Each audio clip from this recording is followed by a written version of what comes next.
Good evening, and thank you for joining tonight's telephone town hall meeting hosted by the City and County of Broomfield leadership, including Mayor Pat Quinn, Mayor Pro Tem Guylene Castriata, the entire City Council, City and County Manager Jennifer Hoffman, Police Chief Gary Krieger, and the Broomfield Police Department.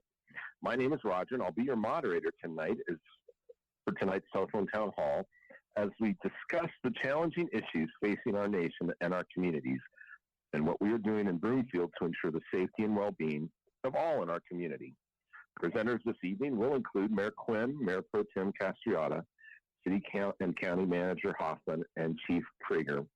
Also on the phone tonight is our Abigail Tucker with the Community Reach Center, along with numerous staff from both the Broomfield Police Department and the City and County of Broomfield.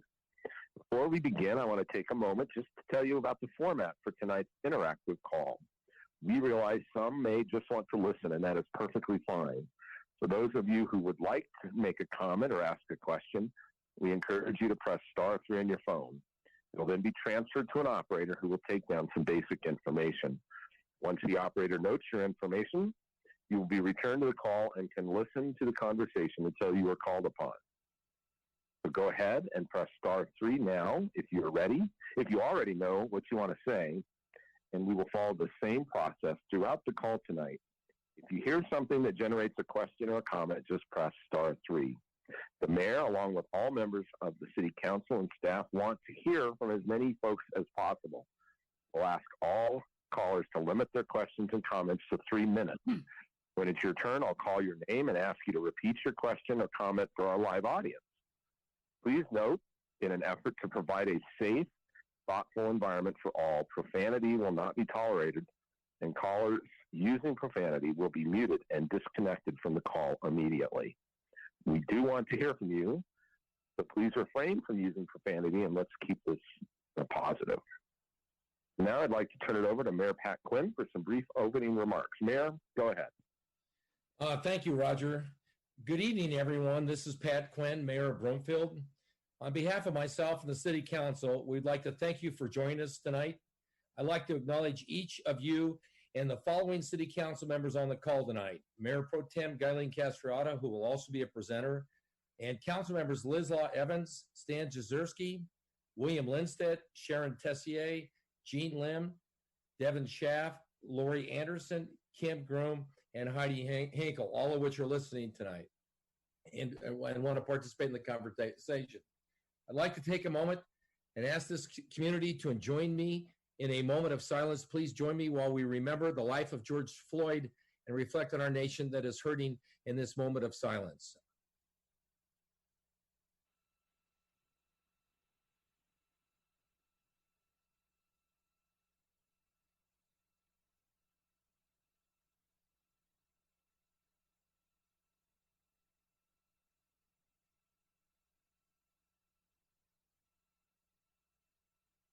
Thank you.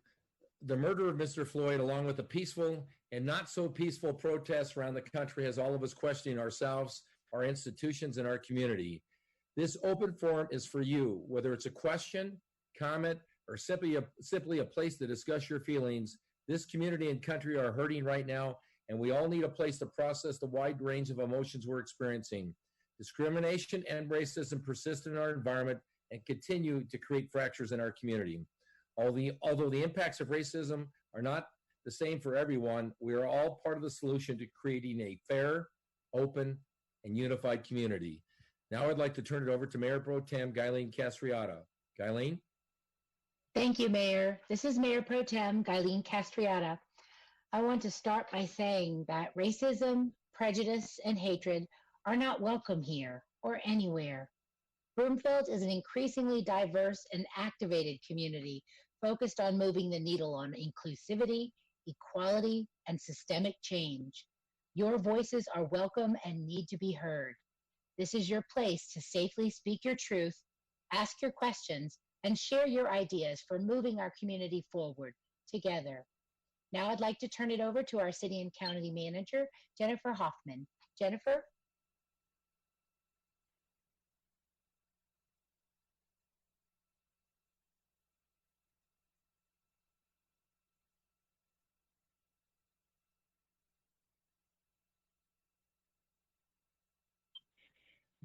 Good evening. Thank you very much for being with us tonight. Our entire organization has been deeply affected by the death of George Floyd at the hands of a police officer who's been since arrested and charged with murder.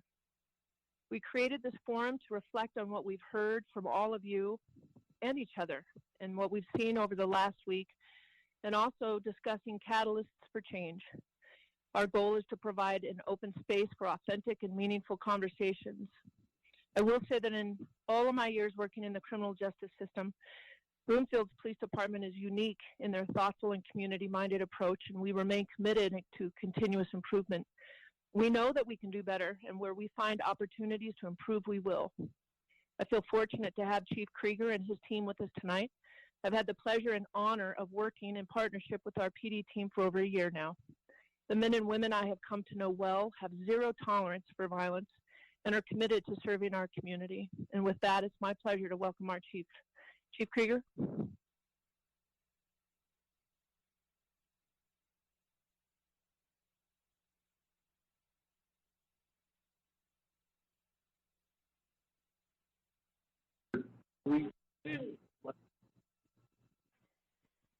Are we unmuted? You are now. Okay, thank you everybody, and good evening. My name is Gary Krager, and I'm the police chief at the Broomfield Police Department.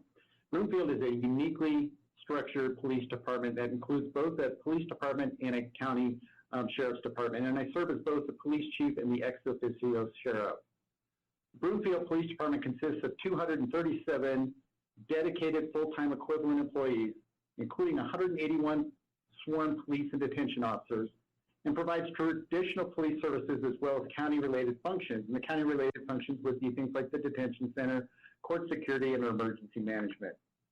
Before I go any farther, I'd like to address the murder of George Floyd, who lost his life just over a week ago at the hands of a police officer who has since been arrested and charged with second-degree murder. I am appalled at the indefensible use of force, the lack of intervention by other officers on the scene that led to Mr. Floyd's death. Their inactions are inconsistent with any legitimate law enforcement training or procedure that I've ever seen in this profession.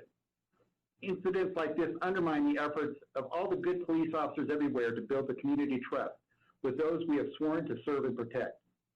We respect and salute those who have chosen to protest peacefully across our country. All across America right now, citizens are joining hands with law enforcement officers in a show of solidarity. Please note that the Broomfield Police Department will always support peaceful protests, as they are one of the pillars of our country and what it was built upon. They also encourage the effective dialogue and act as a catalyst for change. That being said, the violence and riots that we have witnessed across our country over this past week are extremely troubling. Hundreds of police officers and innocent protesters have also been injured, and some have been killed. This, like the death of Mr. Floyd, is unacceptable and cannot and will not be tolerated. The Broomfield Police Department is guided by a strong set of organizational values and vision that help Broomfield enjoy one of the lowest crime rates in the state of Colorado. We were recently ranked as the 14th safest city in Colorado by SafeWise. Our department is committed to enhancing the quality of life in the community by protecting life and property and providing services to prevent crime and resolve problems. To fulfillment of this commitment, the Broomfield Police Department continually evaluates best practices in law enforcement and trends in policing to better serve our community. We do this through community policing programs such as National Night Out, Santa Cops, Neighborhood Watch, and our Citizens and Teen Academy. Because of these things and many more, the Broomfield Police Department consistently receives high marks for service from our community. Our last survey, taken in late 2018, at which time the department was given an overall 85% approval rating. This is an extremely high number when compared to the national average for approval of police departments. In 2015, after an extensive review, the Broomfield Police Department created an instructor group to implement a program called Procedural Justice and use that to train every member of the police department. It became the foundation of our training and policing philosophy. All officers are currently trained on procedural justice based on the COPS model. Procedural justice refers to the idea of fairness in process that resolves disputes and allocates resources. It is a concept that, when embraced, promotes positive organizational change and bolsters better relationships. Procedural justice speaks to four principles often referred to as the four pillars: fairness in process, transparency in action, opportunities for voice, and impartiality in decision-making. These concepts are reinforced through our field training programs, our skills training, and through our daily interactions with each other and our community. In addition, Broomfield employs the LEAD model for communication both inside and outside the department and within the community. LEAD stands for the following: listen, allow people to give their side of the story and give them a voice, let them vent. Explain what you're doing, what they can do, and what's going to happen. Equity, tell them why you're taking an action. The reason must be fair and free of bias, and show their input was taken into consideration. And finally, dignity, act with dignity and leave them with their dignity. By addressing these four critical human needs on every call, officers can elevate the quality of the interaction. In turn, community members are more likely to see policing as helping rather than controlling. The result is improved officer safety and increased community trust. Across the country, several recent high-profile incidents involving use of force, both by and against police, have heightened the issue of public perception of law enforcement. We have, and we will continue to build and strengthen the trust, transparency, and confidence between the police and the community. Thank you. Thank you, Chief. All of that information that the Chief talked about can be, and more, can be found at broomfield.org/police. Again, that's broomfield.org/police. Now, as a reminder, you can participate in the discussion, make comments, or ask questions by pressing *3 on your phone. You will be transferred to an operator who will take down some basic information and get you in the queue. So again, *3 on your phone if you'd like to participate in this discussion. And we're going to go to Nathan first. Nathan, you're live. Go right ahead. Hello? Can you hear me? Go ahead. Yes, sir. Yeah, my question is, so like in a situation if a cop has a body camera on, and is he required by his police department to have that body cam on, or is he reprimanded if he doesn't have it on? Nathan, thank you for the question. So every police officer in Broomfield has a body camera. They're required to have it on anytime they're engaging in any police action or action with the community, where they have an interaction with the community. It is required by policy, so they can be reprimanded if they are failing to turn it on. Now, having said that, there are some instances where body cameras cannot be turned on. So, for example, when we go into a hospital, the probability or likelihood that we could capture HIPAA-related information from not only from other patients in the hospital make that extremely difficult for us to go into the hospital. So those is an example of an incident where the body camera can be problematic. And everybody's human, so sometimes they make a mistake. But if we find any pattern that they're turning off their cameras to avoid recording of police interactions, or they're turning off their camera just prior to any use of force, or they're doing things like that, absolutely, they can be reprimanded for doing that, up to and including termination. Thank you. All right, thank you. Jody is next. Jody, go right ahead.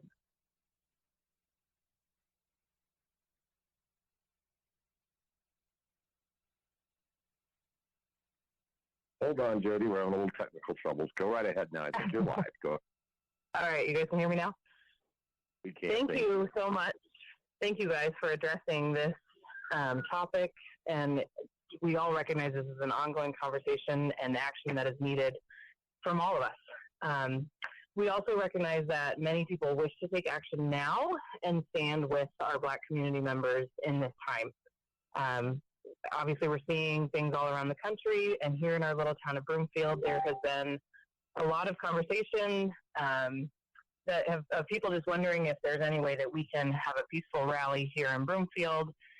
And the conversations on Nextdoor and Facebook have just already laid the foundation for a conversation that obviously needs to be happening here in our little town. So we are hoping to just be able to pursue solidarity and intentionality in this ongoing conversation of racial equality.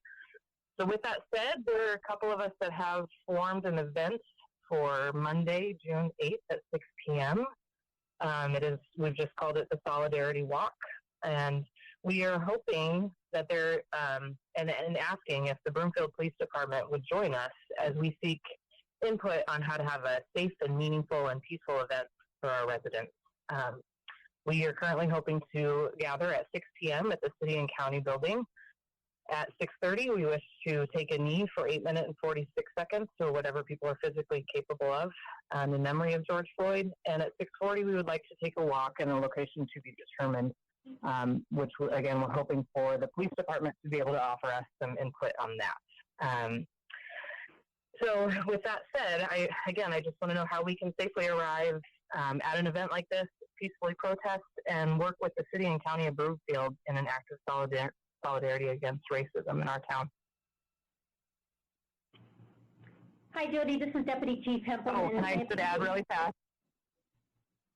Sorry, I was going to add really fast that we do also recognize the reality of that we are still living in a pandemic, and are taking that into consideration as we promote this event of wanting to make sure that our residents are safe in that way as well. Great. Thank you, Jody. This is Deputy Chief Hempelman. And a couple of things is we would love to assist you guys as far as whatever you need. Our goal is obviously to keep a peaceful protest and honor everyone's First Amendment rights. With that being said, we've actually received a couple of emails in reference to maybe the Solidarity Walk happening on Monday. So however we can assist to keep it peaceful is our goal. So I was thinking maybe we can just, if you can just jot down, and this will also be on our website, bpd@broomfield.org, and just put in the heading, attention, Deputy Chief Hempelman reference Solidarity Walk, and give me your contact information, and I can give you a call tomorrow and we can work through date, time, and how it looks for you if that works. Yes. Can you just give me that email address one more time? I'm sorry. Yes, of course. bpd@broomfield.org. Thank you so much. All right. Thank you very much. Deputy Chief, we can also provide you with Jody's phone number as well. Let's go to Joe next. Joe, go ahead. Hello? Yes, sir. You're live. Go ahead. Hi, I had a question for the chief also. It has to do with work release, and when is work release going to open, and what is happening with inmates who are now eligible for work release. And when I do video visits with my relative, I don't see deputies or correction officers wearing masks or gloves or anything. And is the jail being CDC compliant with the virus and everything that's going on?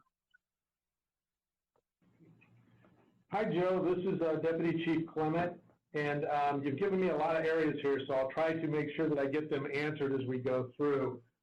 You are correct that our work release program is currently closed. We call our alternative sentencing unit. It is closed as a result of the virus.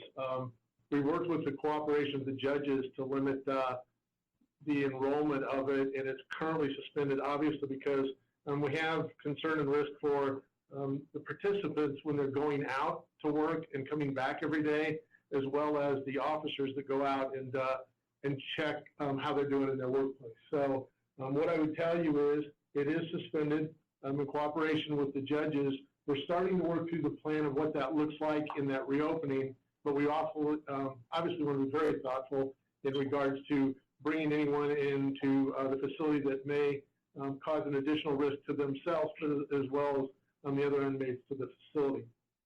With that in mind, if you have people that are eligible, they can obviously make that known to our staff and get that relayed through. So when the ASU does open again, that we're aware of that. The courts are also currently not dealing with a docket, so we're not getting sentenced inmates into the program at this time. So the next thing I'll give you is when you're on your video visitation, we do believe that we're compliant with CDC. We review the standards and the changes that they make frequently. I would tell you that the officers and the inmates, CDC standard does not require that they always have masks and gloves on. In some assignment areas and such, they can maintain their social distancing. When we have direct contact with any of our inmates, our officers are in full PPE, so they do wear gloves and masks, as do our inmate staff. That's afforded to them when they're moved through the facility and such. So we've been very fortunate at this point, and through I think the efforts of the detention staff as well as the public health department and our inmate population, we've not had any positive results that way. So we do feel that we're compliant. I would also tell you, if you have any questions on your video visitation, please feel free to contact the detention center. All right, next up is Kevin. Go ahead with your question. Hi, I've got a couple. What problems is Broomfield having right now in this topic? And also, I didn't hear anything about when the lady talked about getting a peaceful demonstration or protesters together, about numbers of people that would be together. Because my confusion is, if we can have a walk and a group of people gathering together at the community center, but we can't have our bay open, it's a very controllable environment in the sunshine for the whole summer. I'm starting to get confused about how this will work. Hi, Kevin. It's Jennifer Hoffman, the City County Manager. I appreciate your question. We spoke today actually about just that subject, knowing that we did want to encourage peaceful protests. When the caller, or any caller for that matter, contacts the Broomfield Police Department in order to plan and execute a peaceful protest, part of that conversation will certainly be the social distancing and encouraging all of those that participate to wear a mask. So we certainly are, we're balancing having the protests, acknowledging First Amendment opportunities, and wanting to protect our community as we do that peacefully, safely, and in a healthy way. All right, great questions and comments so far. If you'd like to get in line, please press *3 on your phone. Next up is Joe. Go ahead. Hello? Go ahead, Joe. Hi, I just had a couple follow-up questions to my work release questions before. Is there an estimated date as to when work release will open up? And with the corrections officers being in the pod, is that not direct contact with the inmates?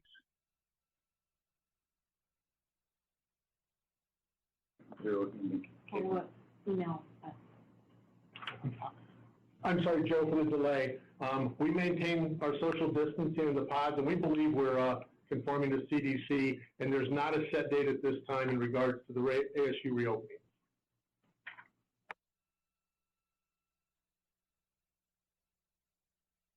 Okay, let's go to Stephen next. Stephen? Yes. Hello? Go ahead.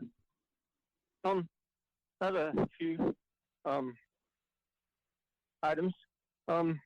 Before the murder in Minneapolis and all of this began concerning race relations across the country, my wife and I have been seeing things in Broomfield that are definite indicators of an increasing racism. One is we just a couple weeks back, and this is one of the more recent ones, we're walking in our community. We live in Front Range, manufactured home community.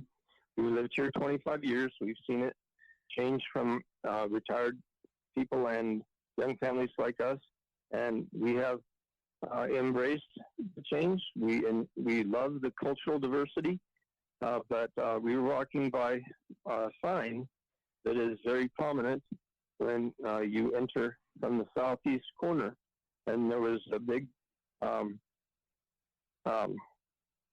bunch of tape put across the sign, and the N word with an AS on the end in the very bold black letters.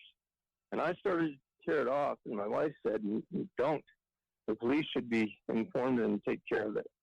So my wife was crying, and because we've never experienced racism. I used to even live downtown. It's not even something that we even experienced. We lived in San Rafael, which is predominantly black. But anyway, so we called the police, and an officer that I can name off here responded, and he called, and he said that all he did was tear it off of the sign and throw it away and look around. And if I had any questions, to call him back. I did have questions because I was nonplussed. I'm sure the tape had fingerprints all over it, and I was reporting a hate crime, and it was not treated as a hate crime. And he never called me back. So that's one. Another is that, if you'd like to respond to that, yeah. So I think Chief Krieger can jump in and respond to that. Hi, Stephen. It's Gary Krieger. Thanks for the question. So this is kind of difficult to answer, and I don't think, and it's going to shock you a little bit, but the N-word in and of itself isn't illegal. If it's used as a directed at a particular person or persons that we can actually see as a means to intimidate, then it becomes a hate crime. If it's spray painted on an object where there's damage to the object, it would be criminal mischief or something like that. Vandalism is a common term. But in and of itself, as shocking as that may seem, it's not. It's not. So the officer would document that he found it just to make sure if at some point we learned that somebody felt it was targeted at them, we could go back and pick that up. We always document the graffiti that we find around town. Thankfully, we don't get a ton of it, but it is kind of a difficult, horrible thing when people do that kind of thing. But and we have to look and see, is there an actual crime committed as a result of it?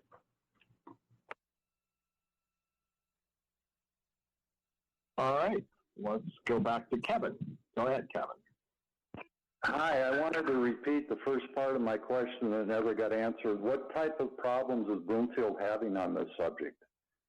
As far as, you can relate it to the gentleman that just spoke, or any other problems of racism or, violence that prompted the feeling that we needed to have this discussion.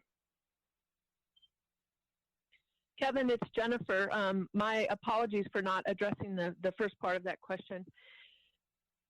Like many other communities, Broomfield is fortunate in that our conversations are, how do we prevent something from happening here that has occurred in other places? And the reason I say that we're fortunate is we're not in reactionary mode. So we wanted to take the opportunity tonight, and given that we have the forum of the town hall, to immediately communicate with our community that we are listening. We want to provide a safe and healthy forum for all voices to be heard, and really focus on what the catalyst for change could be nationwide in the state, and particularly for our community of Broomfield. So to answer your question, thankfully, there hasn't been an incident that required us to have this tonight, but rather a proactive measure to see how we can, again, provide space for everyone to have their voice as we move forward as a community. All right, Jim is next. Go right ahead. Yeah, I'd like to City Council, after you posted your statement about this, and I was kind of disappointed because at the time there was violence in a number of different cities and towns. Mayors and city councils had not stood up to support their police department. And I wonder if you might comment on why you felt it wasn't necessary to state your firm support for the police, which I know you have, and why you felt it wasn't appropriate to condemn the property damage, the killings of police officers, the burning of businesses, the attacks on citizens. I posted a comment on Nextdoor, and I was immediately warned by a friend, boy, I better take it down because there'll be recrimination. So I'd actually talked to a police officer about it, but it really shook me up. So I just would hope that in some way in the future you would state publicly how strongly you support our police, which everybody thinks is a great organization, and your stand against that kind of violence protesting. And the right, people have a right to protest, God love them, but it got out of hand, and I don't think I've ever been so shaken by these events. Thank you. Thank you, Jim. This is Pat Quinn, and I had crafted the message on Tuesday night. And I had crafted the message on Tuesday night to talk about the death of George Floyd, and I wanted to leave it at that point in time, because I wanted to separate what I call, what I think all we feel is systemic racism, which exists throughout the nation and in Broomfield. And I certainly want to state right now, and you and I had a few email exchanges throughout that evening and the next day, that I completely support our police department. And I did, and there are peaceful demonstrations, and there's ones that are not so peaceful. And I'm so proud of our police department and the fact that the things that Chief Krieger talked about earlier that they use as their guiding principles, hopefully will allow us to allow peaceful demonstrations to occur. But if there aren't peaceful demonstrations that are threatening the health and safety of the police or the members of this community, I as I said the other night, rest assured that our police department will make sure that we're all feeling safe. But I completely support our police department. I condemn those who those who use this event to commit violence and loot. But I really want our people to be able to safely protest out there, and I'm glad to know that our police department wants that to occur as well. All right, great question so far. Let's keep going and call on Jake next. Hi. Without ever explicitly condoning nonviolent protests at all, I wonder if there's any sympathy for the trauma that might put someone in a situation where they're involved in something like that, or an understanding that the messaging of we only want peaceful protests as a sort of forceful quelling, or just telling people to play nice when from their perspective they're fighting for their lives and they consider the police a direct threat to their lives. Just wondering if there's any sympathy or understanding of that perspective. Chief, can you take that one? I can. Hi, this is Gary Krager at the police department. The answer to that is absolutely. We need to do better. We need to do better as a society. We need to do better as a policing profession. We need to do better. And we certainly understand and support the peaceful protests that are going on down at the Capitol. And we would never suggest that anything should be done to stop those people from peacefully protesting. But when it turns violent and when other people are victimized through their property being destroyed or being injured, that's kind of where it turns. And so it's that delicate balance of making sure people have their First Amendment rights to peacefully protest so we can do better as a society, as a profession in policing, but also recognizing that others have a right to be secure in their persons and property against crime. Thank you. Okay, next up is Steve. Go right ahead. Steve, that would be you. Yes, I'd like to first start off saying that what happened to George Floyd was a tragedy, should have never happened. But at the same time, I also think that the liberal left media and a lot of our politicians have hijacked the situation. I really welcome people to look at the data. If you go to the website Statista, S-T-A-T-I-S-T-A, for the year 2019, the number of white citizens killed by police officers was 370. The number of blacks was 235. Year to date this year, the number of whites killed by police officers is 42. The number of blacks, 31. If you go back to the FBI website, the most recent data for 2016 says blacks killed by whites, 243. Blacks killed by blacks, 2,570. The data is there, but the liberal media, even our local politicians, jump on the bandwagon anytime the opportunity they get to dish the police. I want to say that the police is doing a great job. I am really hopeful that we don't lose police officers, but in this day and time, the way that politicians and the liberal media are treating our police officers is totally disrespectful, and I wouldn't be surprised if we had many people walk off the job. And I just want to say you guys are doing a great job, and I wish our politicians had a little bit more of a spine to actually start stating numbers, not hiding behind 0.1%. That is the number of deaths caused by police in black citizens. We're marching, trashing local businesses for a 0.1% issue. Is the death wrong? Absolutely. I'm not disputing that. But we really are perverted with our responses in the way that our politicians are also responding to it. Steve, it's Chief Krager. Again, you know, the lives of everybody are very, very important. And when we see what happened in both the Floyd case and other incidents that have occurred across the country, it demands that something be done.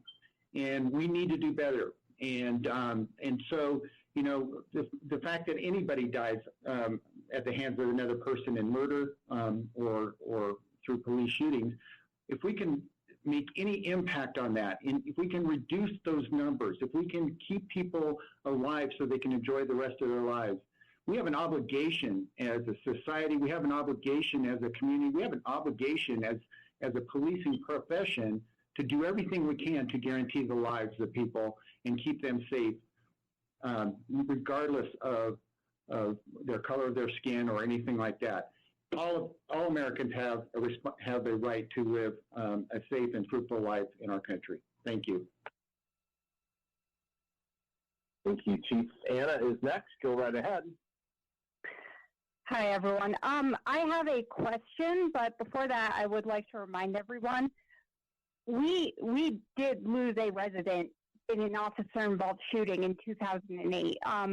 Mr. Birendra Thakuri was shot by Westminster police officers in August 2008, and because it was over the county border, the discussions around that death and about what could have been prevented with that, despite the fact that we were the ones who lost a resident and a neighbor, did not happen here. So for all the people who are kind of looking at this as a preventative thing, no, it is a historical fact that we have lost a neighbor in an officer-involved shooting. That's happened here. It was just over our borders.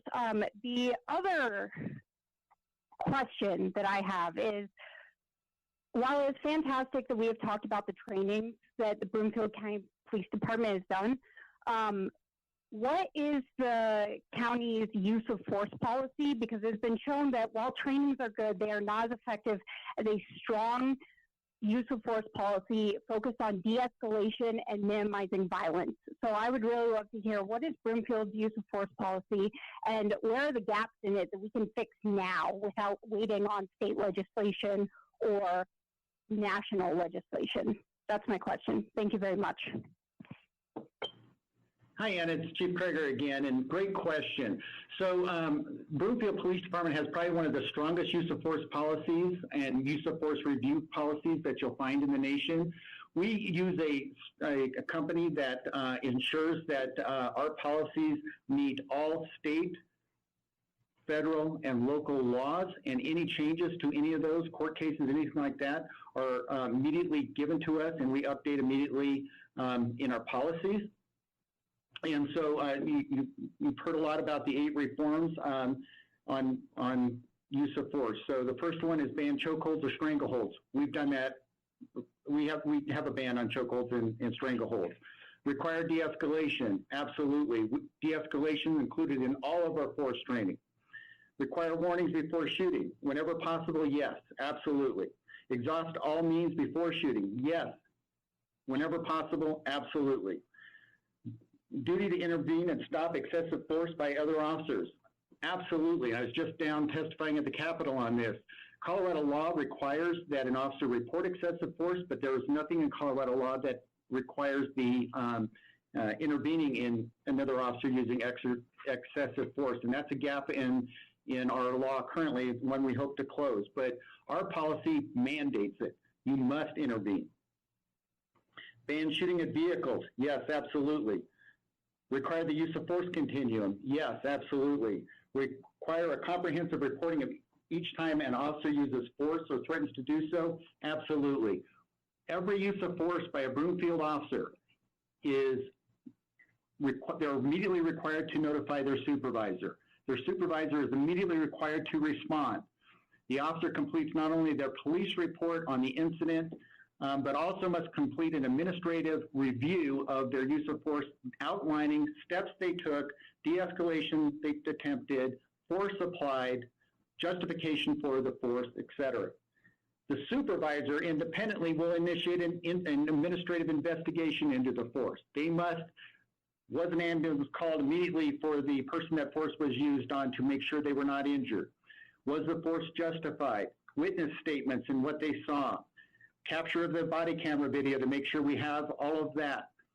They will do a complete investigation, and all of that is then rolled up into our administrative review that is sent to the watch commander. The watch commander must watch all the body camera video, must review all the witness statements, and must look at all the information surrounding was the force justified. They make a ruling or determination, send it to the deputy chief. Deputy chief reviews it, does the exact same thing, and finally ends with me. At any point along the way that we feel there's a problem with that, we will turn it back for more investigation, whether it be an internal investigation, a review of our policy to make sure our policy was ineffective, review of our equipment, whatever it takes. But we are very committed to making sure when Broomfield uses force, that we are looking at the application of that force and that it was applied appropriately, legally, justifiably, and appropriately. And the person that we applied force to was immediately taken care of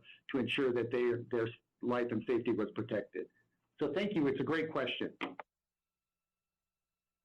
Thank you, Chief. Let's go to Kevin next. Go ahead. Hi, yes. And this was sort of answered by the previous question, so I apologize if it's a little bit repetitive. What policies do you have in place to encourage officers to hold each other accountable during interactions with the public in terms of their use of force? Mike Clement. Hi, Kevin. This is Mike Clement. As the chief just said, currently there is no law that requires it, but we do have policy in place that require officers to intercede if they're seeing conduct and such, and there's mandatory reporting law if they see any kind of excessive force. So we have that both in place. Okay, good questions. Thank you. Next up is Nancy. Nancy, go ahead. Yes. I've been curious to find out, since we don't have any violence in Broomfield, why is it that all of a sudden the police department decides they have to close down the Walmarts at 5:30 and not let them stay open until 8:30? I mean, to me that seems a little overreactive to the situation. Because you know, I mean, you're not going to have the protesters from downtown Denver come walking up to Broomfield and attacking our Walmart. But why did the police department find it necessary to close them down? Hi, Nancy. Thank you for the question. This is Mayor Pro Tem Castriata. It wasn't the police departments. It was a corporate decision by certain retailers to close some of their stores across the country because of disruptions caused by the widespread street protests. It was Target, CVS, Apple, Walmart. They all said they had temporarily closed some locations early for safety reasons. In some places, their stores have been burned, broken into, and looted. So the Colorado stores were part of that corporate decision to close early in an abundance of caution. Thank you. Thank you. Let's go to Raina next. Go ahead. Hi. I have been, of course, like everybody else, watching the news, especially with regard to the protests downtown in Denver. And I've been really appalled at the way that the police have been behaving, especially the way I saw videos of them throwing tear gas and flash bombs and things like that at pregnant women, people in cars who are just passing by, not even involved in the protests. I'm concerned that Broomfield police are being dispatched and that they are working the protests. I'm sorry, I'm walking. So are Broomfield police being dispatched? And if so, are we paying overtime with our taxes for them to be working those protests? Hi, Wayne. It's Chief Krager again. So under Colorado law, there is a statute that allows for police chiefs to ask for mutual aid when a situation exceeds their resources. And area police departments need to respond to assist those police departments because the situation is exceeding their resources. And we use it periodically here in Broomfield. Denver did request Broomfield to assist and has requested every metro agency to assist and respond. And yes, we have sent our SWAT team down there. Having said that, our SWAT team commander is under strict orders. You are not to engage nor otherwise interfere with any of the peaceful protest that is occurring. Number two, we will not engage anybody unless they attack the police officers first or are engaged in a crime that the officers are witnessing. And number three, the commander has been empowered to remove the officers from down there if they're given an expectation by Denver or anybody else that they're to do something that violates our values and our policies. So we have been down there a few nights, haven't had to do a whole lot. Luckily, things are coming down a little bit as far as the violence and the rioting. But the peaceful protests, we are absolutely not interfering with whatsoever, nor are we even engaging in being even close to the peaceful protests at all. So thank you for the question. All right, next is Becky. You're live. Go ahead. Hi. First and foremost, I want to say I'm a big-time law enforcement officer supporter. Thank you very much, because as we know, as we run out, they run in. So first and foremost, thank you, LEO. And secondly, I've heard a lot about a solidarity march on Monday. If that is true going to happen, us people that are pro-blue, blue line, will we be protected from, let's say, any violence? Will there be police presence? Because I am I love the cops. And so I'm there to support everyone.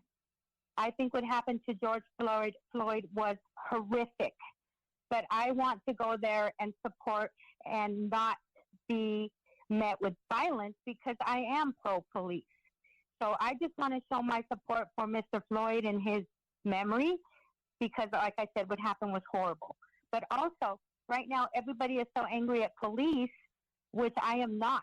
So I just want to make sure if there is a solidarity march that people like me are not going to face violence. Hi, Becky. This is Deputy Chief Hempelman.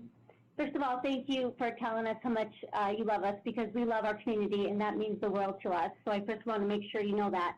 Another caller called about the Solidarity Walk on Monday. I have jotted down your number. I think what I'm going to try to do is maybe have everyone coordinate with each other. So I don't know if we form an email group or whatnot, or how that looks, but I'll probably get the people who are interested in doing that together. And I gave a previous caller our email, but I've jotted down your number as well. If you don't mind jotting down our email as well, it's bpd@broomfield.org. Just make it attention to Deputy Chief Hempelman. And if you don't remember that, that's fine. Just put Solidarity Walk on Monday, and we'll make sure to reach out to you so we can coordinate. And thank you again for loving the police. All right. If you'd like to get in the queue, just press *3 on your telephone keypad. Patty is next. Go right ahead. Hi. First of all, I'd like to thank you for having these meetings. I find them really, really informative. I just moved to Broomfield from Louisville after 21 years in October, and I find it quite different here. So my question is this. You've outlined a lot of different trainings that you do with police officers and the policies that you have in place for how they act when they're on the job and have incidents come up. But there's one piece that I feel could be missing, and I don't know if it's missing. Maybe you just haven't mentioned it or haven't heard about it. But we're all here in the United States, and we are all racist. All people have some sort of racism in them if you grow up in the United States, because especially white people were born into a privileged system, and it's just like a skin. We don't think about it. So there is something called diversity training. And when I took this training was quite a few years ago now, when I was a volunteer for Moving to End Sexual Assault in Boulder. And I found it to be extremely eye-opening. It gives people an experiential chance to feel what it feels like to be discriminated against. And I was wondering if the Broomfield Police Department has anything like that in place. Hi, Patty. Thanks for the question. This is Sergeant Kent Witchell. I oversee our training unit currently. And interesting. So what you brought up, I haven't specifically gone through that training. It sounds really unique for what you did, because I think we are always looking at scenario-based training and how can we put our officers in those situations. So we have your number up here, and I definitely want to reach out to you and just talk offline a little bit about what that specific training is. We do currently do diversity training, and it's a multi-prong approach. We work with our HR department. We do online training. Each new hire gets trained in diversity. And then we also reach out to some of our special diverse populations within the city and ask them to come in and talk in our roll calls and with our officers and interact with them. So we do a lot of variety of training, but the one you mentioned sounds really unique, and I'd be curious to hear more about it. All right, Carissa is next. Go ahead. Okay, hello. So thank you guys for holding this town hall. I appreciate that we live in a safe community, and as you mentioned, we are 14th in the state, so that's pretty amazing. And I understand that use of force is infrequent, and so while the murder of George Floyd is intense to see it and witness the impact throughout the nation, it sort of manifests differently here in Broomfield. And so I'm interested in the other ways that racism and unequal justice, the other ways that they impact the police department and our criminal justice system, and how our leadership is addressing it. So my questions are mainly about accountability. So I have three questions that are sort of all related, but the first is what does the police department or city council, what's the opinion on the police reform bill that was just introduced into the Colorado legislature yesterday?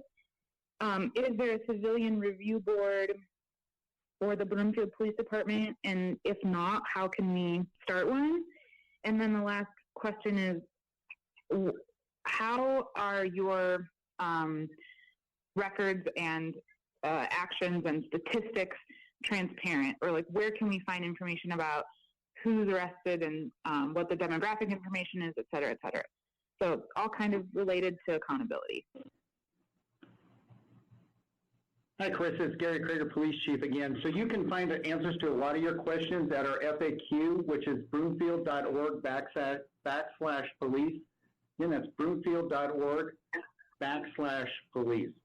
So again, we don't track, when we track use of force, we track how many times an officer uses force. So for example, if there's 3 officers involved in the subduing of a suspect, we don't count that as one incident. We make a determination each officer who was there and used force, they must justify their particular use of force, even though that's in one incident.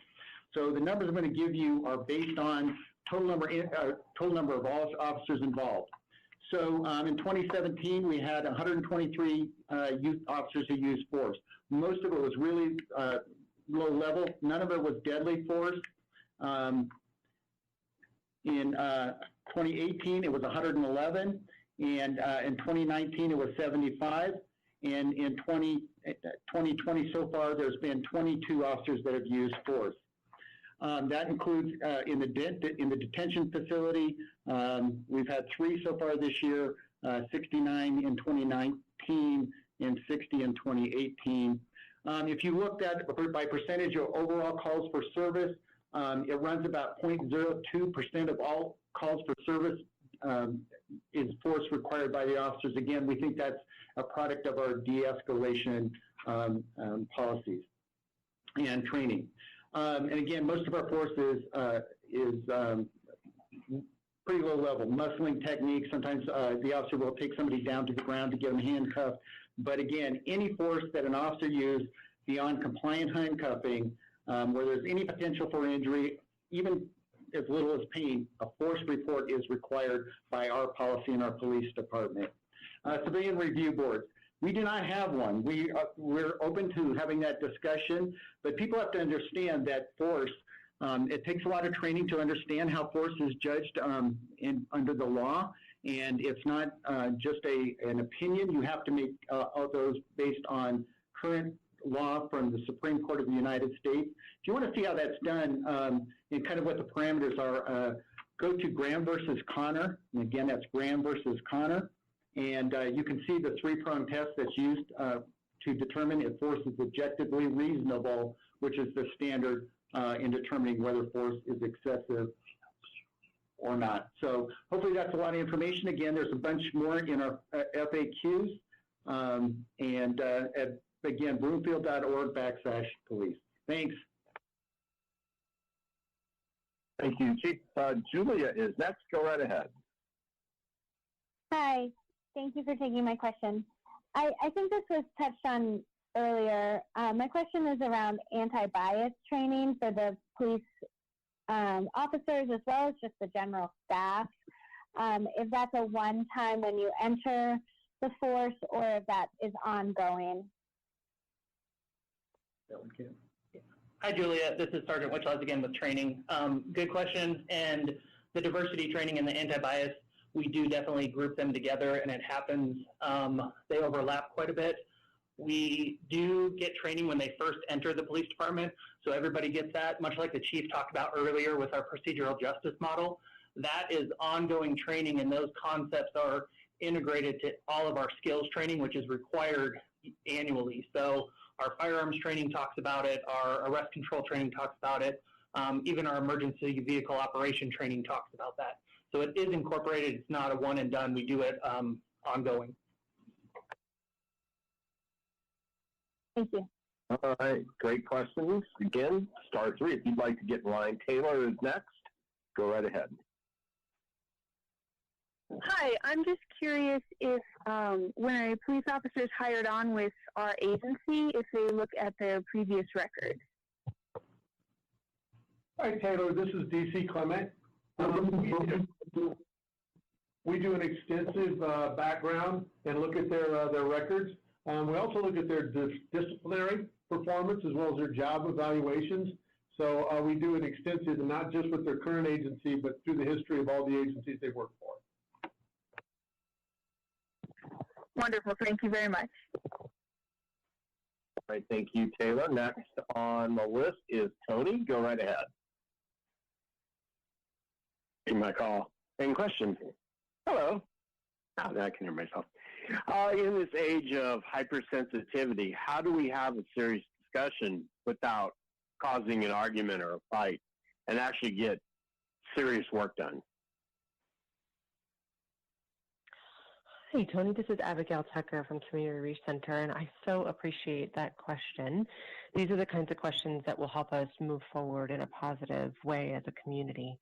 Some of the most common frameworks that we recommend when having meaningful conversations about anything that is difficult for us, race notwithstanding, is to first approach the conversation with respect, to practice affective listening, meaning having the opportunity to truly hear what the other person is saying before you take the time to figure out how you'll respond, taking time to put aside your preconceptions, examining your motivation.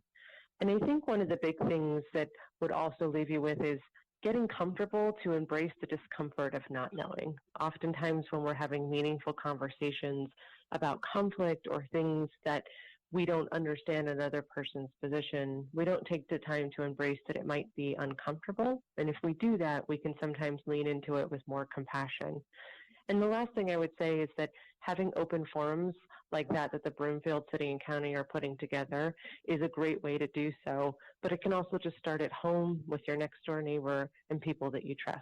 But thank you again for the question, and keep asking other people how they want to have meaningful conversations.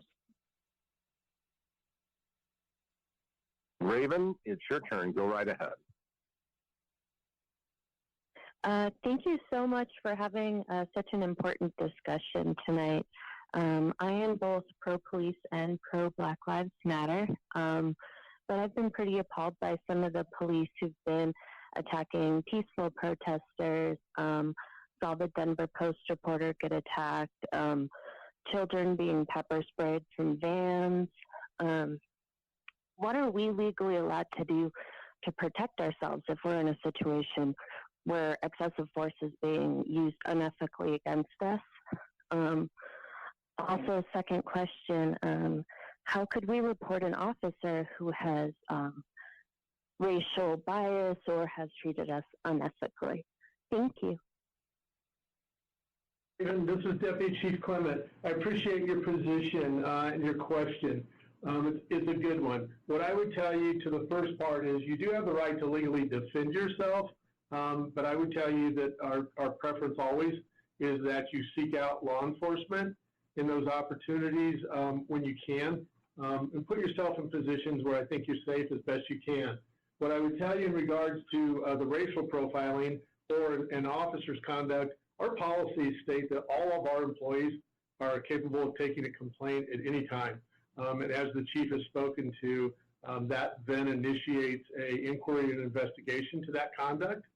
So I would tell you, regardless of jurisdiction, seek out law enforcement. All of them have some form of system to take that complaint and investigate that conduct. Okay, Michelle, it's your turn. Go ahead. Hi, so I'm a mom to a biracial son, and he's getting ready to be driving here in 6 months. And I've kind of talked to him about kind of what to do when you're pulled over, but I would like to hear from the police, like, what would you tell him, kind of how can he keep himself safe and also keep the officers safe, and kind of what can he expect in the event that he ever does get pulled over? Hi, Michelle. Thanks for your question. This is Sergeant Witchlas with training again. I love this question. I spent a number of years as a school resource officer at a high school, so I talk to new drivers all the time about how to interact with us and how we should be interacting with you guys. So to me, this suggestion is for everybody, including your child. I think the biggest thing is to follow the directions of the officer and be polite and respectful, and hopefully they get that in return. But the best thing to do is officers are looking for compliance when we interact with you on a traffic stop. It's a little intimidating at night because all of the lights come on, the bright lights come on so we can see into the vehicle and try and keep everybody safe on that stop. So it does get a little nerve-wracking. I tell your child just to take a big, deep breath as the officer is approaching, try to relax just a little bit, and then have a conversation with the officer. Thank you. Good advice for all of us. Rachel is next. Go ahead.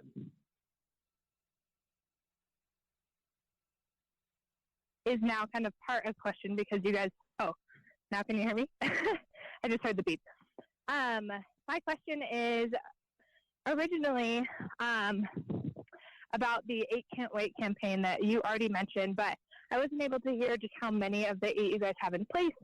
I wanted to say a huge thank you to Pat Quinn for mentioning not only the racism in our whole country, but recognizing that we do have it here in Broomfield, which makes a lot of sense in the community where we have about 1% African American people. So I just wanted to know both just the number, and then as well as if we do see policies where we're thinking it could be made better, we want to hold officers accountable, what is the best course of action that we can take to kind of communicate with you guys and let you know our feedback? Hey, Rachel, it's Gary Craig, the police chief again. So, sorry, I kind of went through all 8, but the answer to your question is all 8. And so you can always give us feedback on our policies. We're always looking at our policies and strengthening our policies. Keep in mind, all of our policies have to meet federal and state legal mandates. We also use the service. They look at risk management as a part of those policies. So we look at it from a multi-sided approach. Federal law, state law, court cases, risk management, all of those kinds of things as we develop policies, but we're always willing to take feedback on our policies, whether it be the use of force or any of our other policies. So I hope that helps. Again, you can go to bpd@broomfield.org, or you can go to our FAQs, broomfield.org/police, and get answers to your questions, and then give us feedback on any questions you might have or suggestions you might have. So thank you very much. All right, Akeem is next. Go ahead. Hey, this is Akeem. I'm actually a Black resident in Broomfield. I'm in that 1%. I do want to speak up and say that I hope that people who are fellow citizens in Broomfield stop listening to the media. You are not racist. This is not a racist country. I haven't experienced any racism here in Broomfield and anywhere else I've visited around in this country. I think this has been way overblown, and I hope we can recorrect and pull back together more as a community and stop trying to victimize those two Christian Olympics. I do have one question for the city, and that is, can you please tell us of one single instance of systemic racism you can actually identify that has occurred in the city of Broomfield? Thanks. Akeem, this is Deputy Chief Hempelman. First of all, thank you so much for your heartfelt message. That means a lot to us, and I feel that you're very blessed if you have not felt that. I couldn't understand the second part of your question. Do you mind repeating it? Sure. Can you actually provide an example of systemic racism in Broomfield?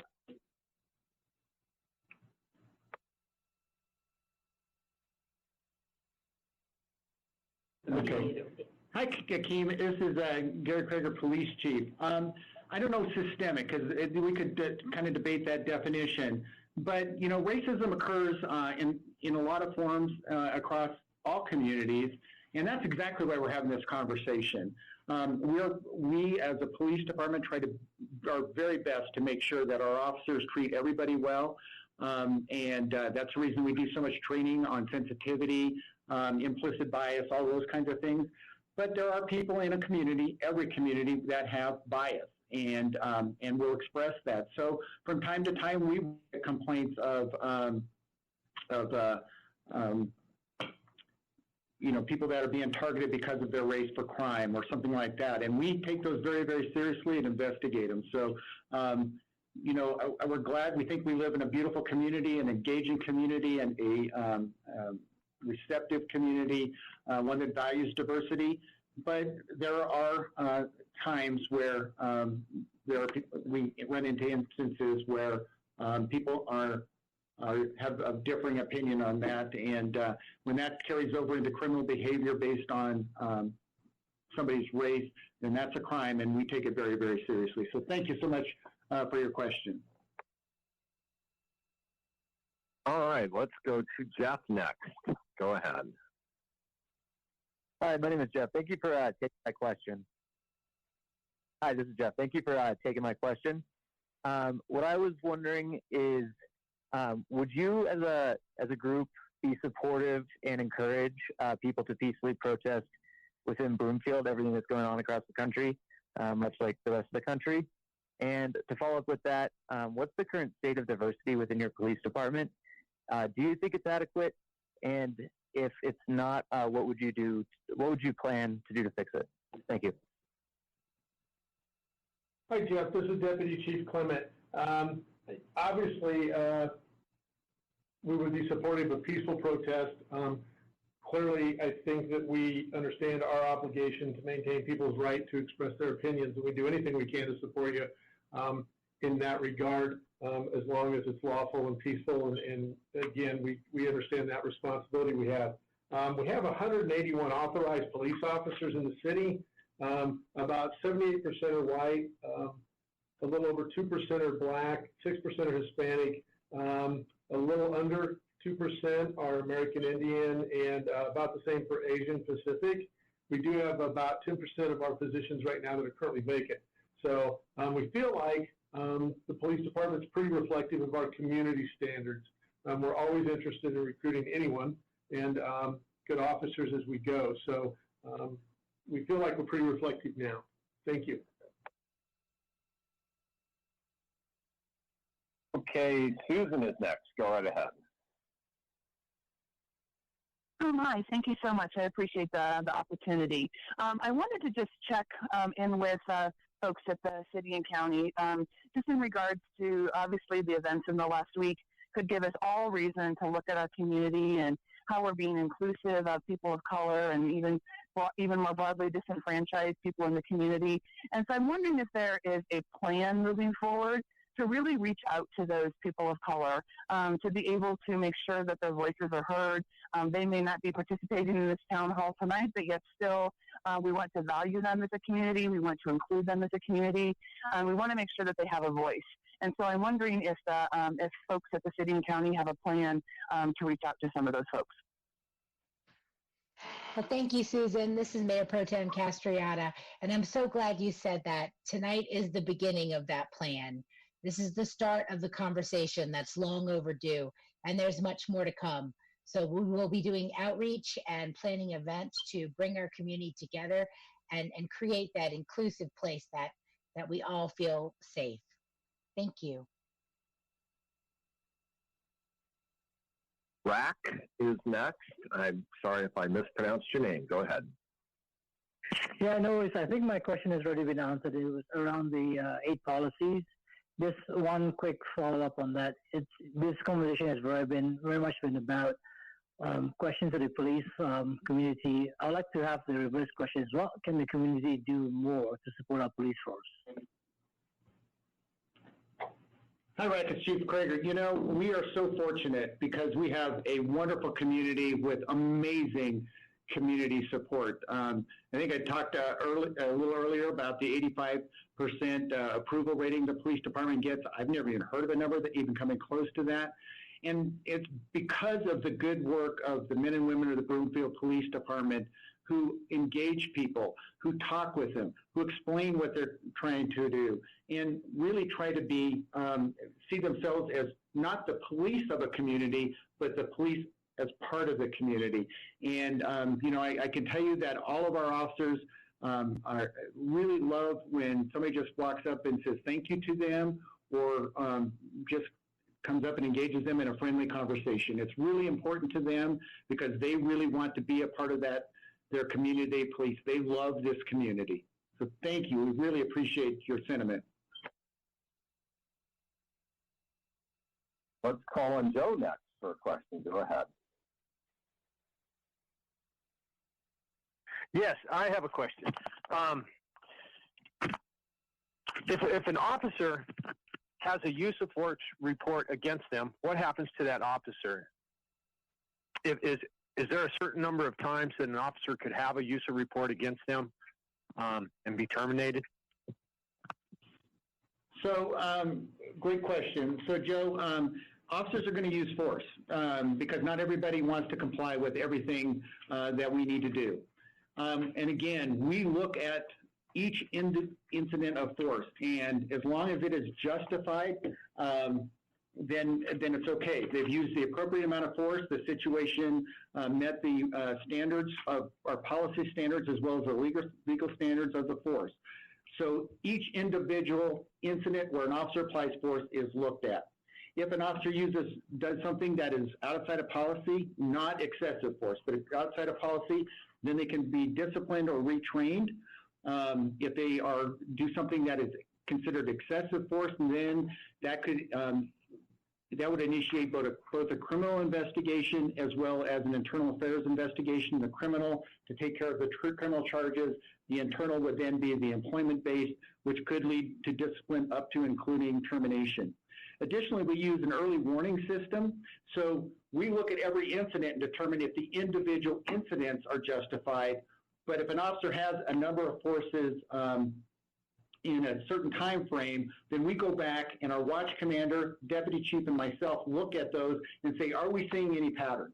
Is there anything indicated here that we didn't pick up the first time when we reviewed these that we need to go back and look at and see if there's something wrong here that we need to take an action on? And that's the way we intervene before something goes awry where somebody really gets hurt or a crime occurs. So I'll give you an example. A couple of years ago, we had a lot of head injuries when officers were trying to subdue suspects. And it really came down to a training issue. We saw that our training was to take the person down forward, and they were hitting their heads because we had a control of their arms. So we looked at those and evaluated them and said, well, we got a problem with our policy and we got a problem with our training. We're taking them the wrong way.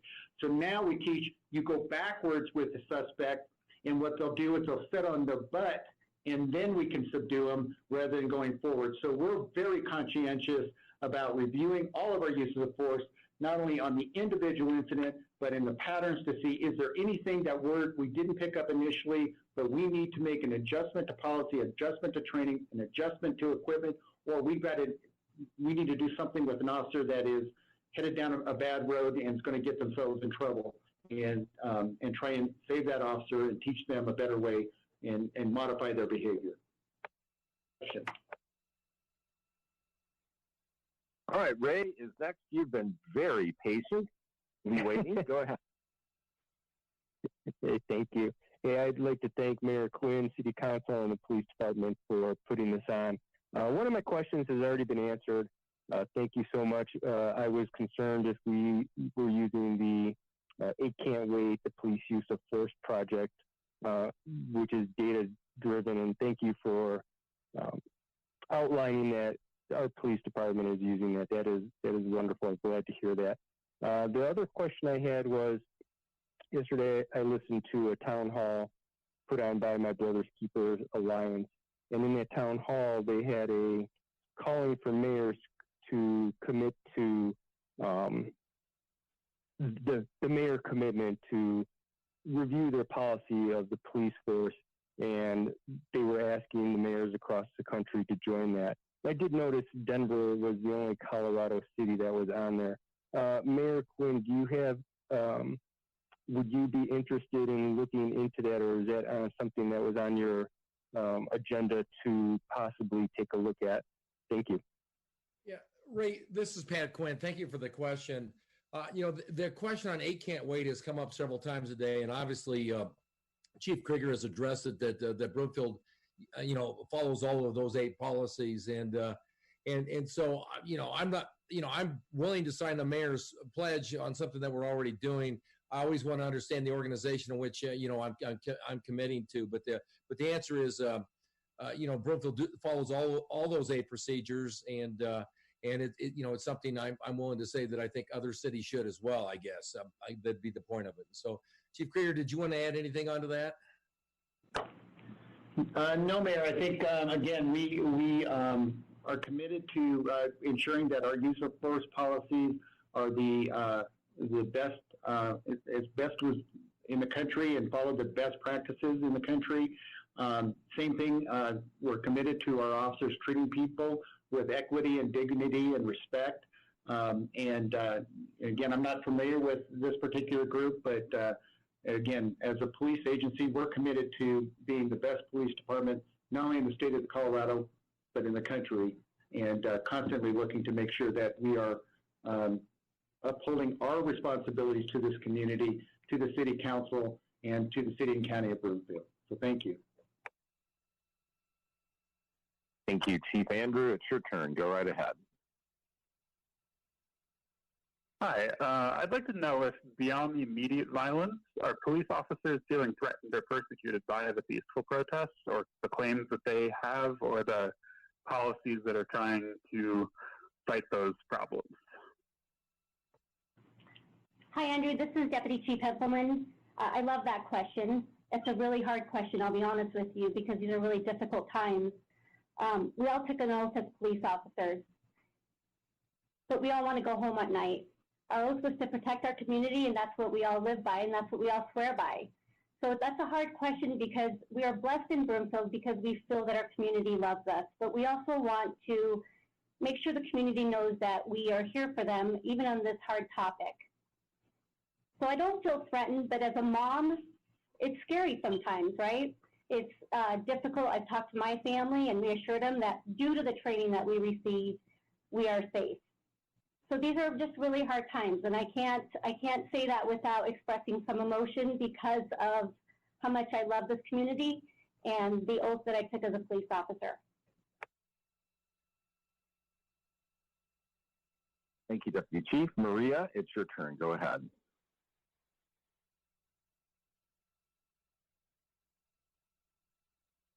Maria, you're live with our audience. Go ahead.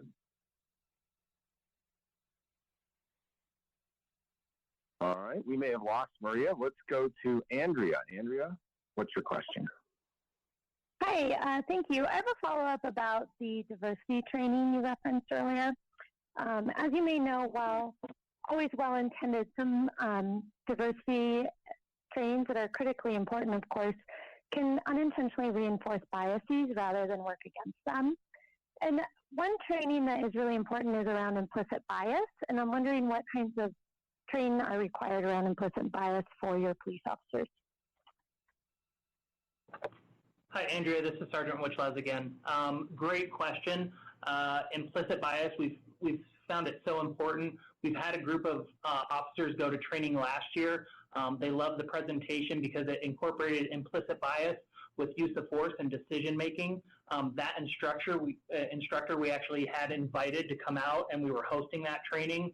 Unfortunately, COVID-19 had us reschedule that. So we're currently in the process of rescheduling that to have him come out. And then our goal is for the entire police department, civilian and sworn staff to attend that training, which is perfect for all of us, because you're right that it is a little bit different than diversity and anti-bias training, because we all do have some of our own biases, and what are those? So it's important to definitely look at that. So it is definitely on our agenda to get here, and we had it, but it got a little bit postponed. So we're looking forward to bringing it here soon. Okay, next up is Gulan, and I again apologize if I mispronounced your name. You pronounced it exactly correct. Thank you very much, Mayor and Chief. You are great, and thank you for what you are doing for our community. I heard somebody talking about prevention, and what came to my mind is like, is there any policy to do psychological tests on new recruits, and is there any policy if there is more than 3 complaints about an officer, then they should transfer to desk or some other means. And also, is there a possibility that instead of killing the person, a police officer disabled him. And I am for civic review board. Thank you very much. This is Deputy Chief Clement, and I'll try to speak to the first part of where you're at. I think that I've got where you're at. In regards to our psychological testing, clearly there are people that are suited for law enforcement, and we use our psychological testing component around that to help screen that out so that we have the best likelihood of the people that we give an opportunity to work in our community and with our police department. They have the skill sets and the makeup to be successful. So we work in that regard and use that testing. We also use ongoing contact with our wellness programs with our officers, and it's made available to them anytime they need any kind of support in that regard. Hopefully I've been able to answer where you're at. Thank you.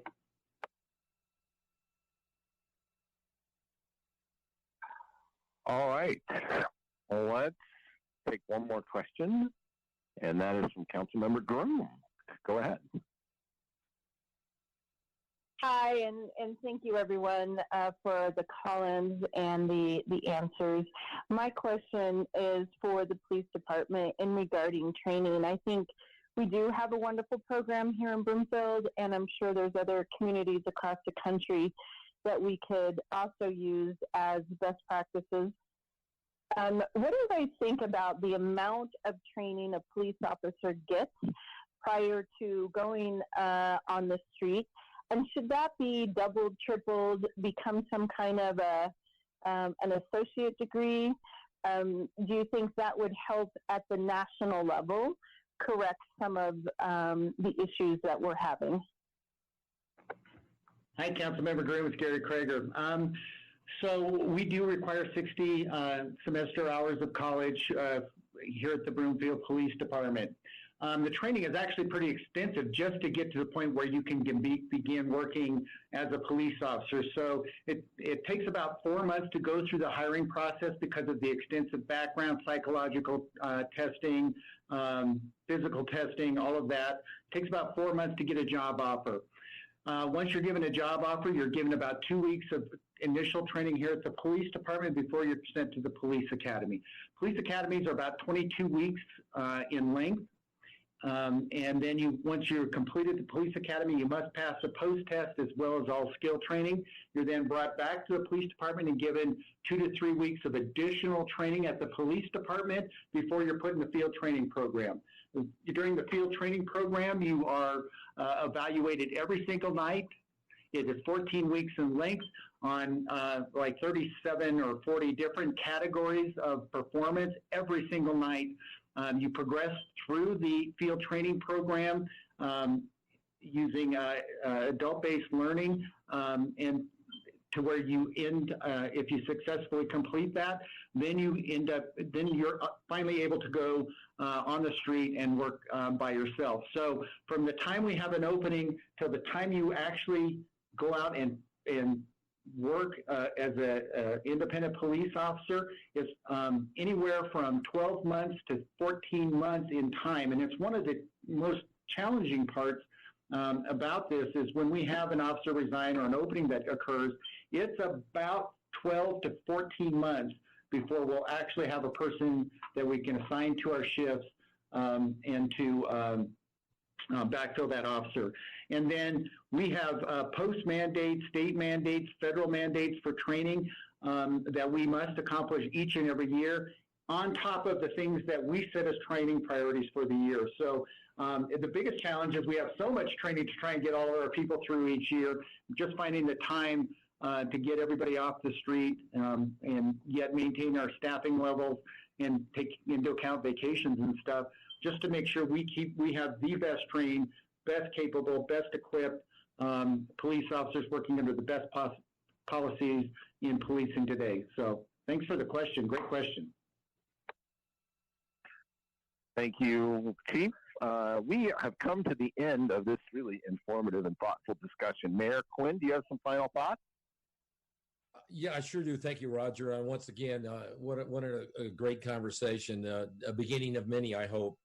On behalf of myself as mayor of Broomfield and our city council, I want to thank each and every one of you for participating in tonight's town hall. Your sincerity, bravery, and boldness are what we as a community need to move through this together. It won't always be easy or comfortable, but if we can commit to each other to work together, we can and will ensure a better future for Broomfield. I'll go ahead and make a plug for next week. The City Council will be holding a remote regular council meeting on Tuesday, June 9th, beginning at 6 p.m. Residents are encouraged to engage with the meeting by calling 855-695-3744 or through Channel 8 or via live streaming on Broomfield's website, broomfield.org. And we will have a space, as we do every week, for public comment if there's additional public comments that people want to make. So thank you, everybody. It's much appreciated. Thank you, Mayor. On behalf of everyone on the panel tonight, thank you for participating. And we're sorry we didn't get to everyone's question. If you've thought of something else you'd like to say or a question, you can just stick on the line and you'll be transferred to a voicemail system. Have a good night, everyone.